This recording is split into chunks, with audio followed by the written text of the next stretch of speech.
Thank you for tuning in to another episode on the Scouse Article channel. I truly appreciate it. If you can hit that subscribe button, it massively helps. And let me dive right in because I've got an update and I will cite all my sources in the description.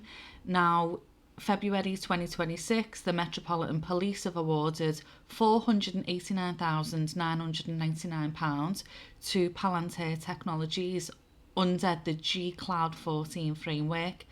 Now, for anyone who doesn't know, G Cloud is not a product, it's a procurement framework. It's a pre-approved catalogue of digital suppliers run by the Crown Commercial Service.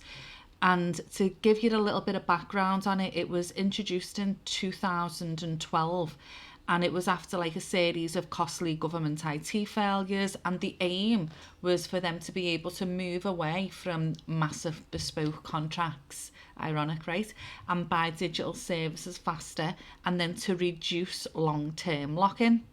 It solves the problem, but it was designed for speed and reuse, so it was not designed for repeated public debate about how shared platforms shape the state over time. And that matters because it's a framework and it's being refreshed repeatedly. That's why now we're on edition 14, because it refreshes roughly every 6 to 12 months with new updated suppliers, revised terms and expanded service categories.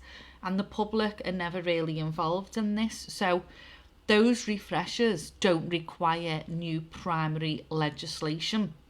And as I say, they don't trigger any public debate, and they're treated as admin, and because it's updates to procurement, because legally that's what they are.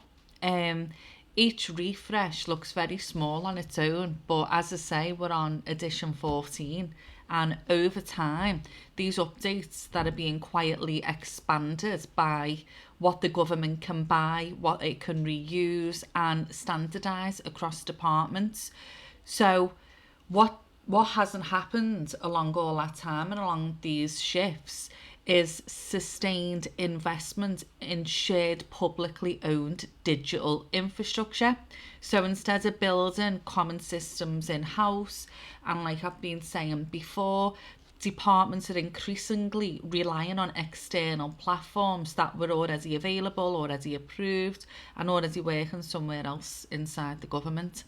So over time, procurement has stopped being a way to just buy software. It's literally become the mechanism through which core state infrastructure is being assembled piece by piece, department by department, and without ever being named. And this is how systems are moving from just being tools to becoming foundations. And as we know, once something becomes foundational, opting out stops being a real option and being structured. And according to the notice, the platform is designed to integrate multiple data sets, bring structured and unstructured information into a single environment, identify patterns, automate analysis and support officer-led decisions. And it matters because we know this isn't just admin software, it's decision infrastructure, it's workflows that are going to shape what gets noticed, what gets flagged and what gets acted on. And I'm not saying that this is illegal when I say the 489,999, bear with me, this isn't any evidence of wrongdoing. I'm noticing a pattern. In practice, contracts at this level receive less external scrutiny than the larger ones, the larger term programmes, especially when they're framed as short-term pilots. So scrutiny in the public procurement isn't triggered. It's triggered by thresholds, scale and permanence.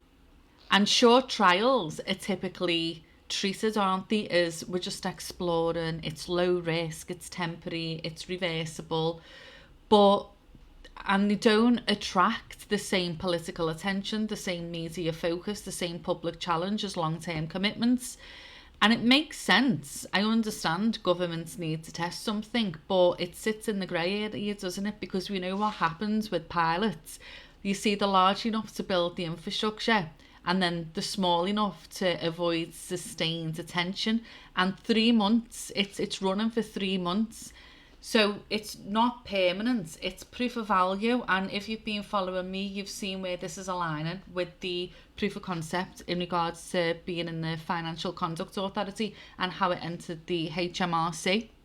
The most important thing, as I keep saying, is the connection, the data pipelines, the permission, the internal teams learning how to work inside this platform. As we're moving as well into a fully digitised state, these don't disappear when the pilot ends. They just lower the technical and organisational cost of continuing. So being saying, so you see, it's health and finance and policing. This isn't a coincidence, it's sequencing.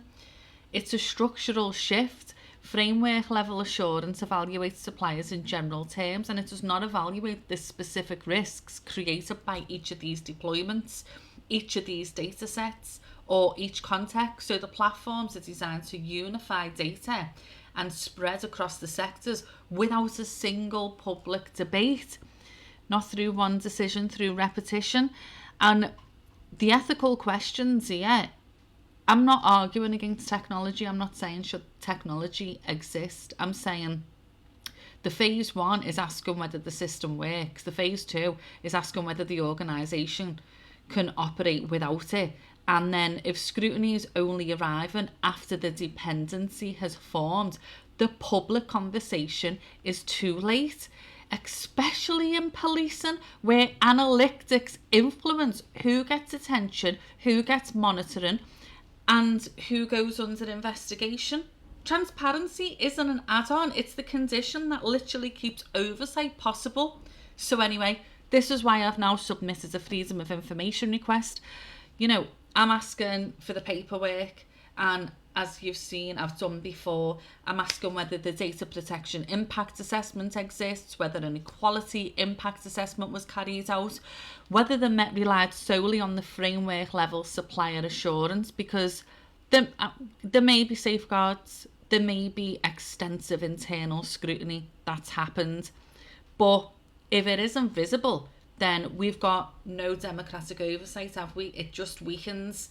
And if it is visible, then there should be no problem providing me with that information, and then I'll just come right on here and provide all you guys with that information. So dependency isn't arriving, is it? Announced, they're not announcing it to you, it's arriving as like useful tools, efficiency, safety, to stop you from questioning. That's infrastructuralisation.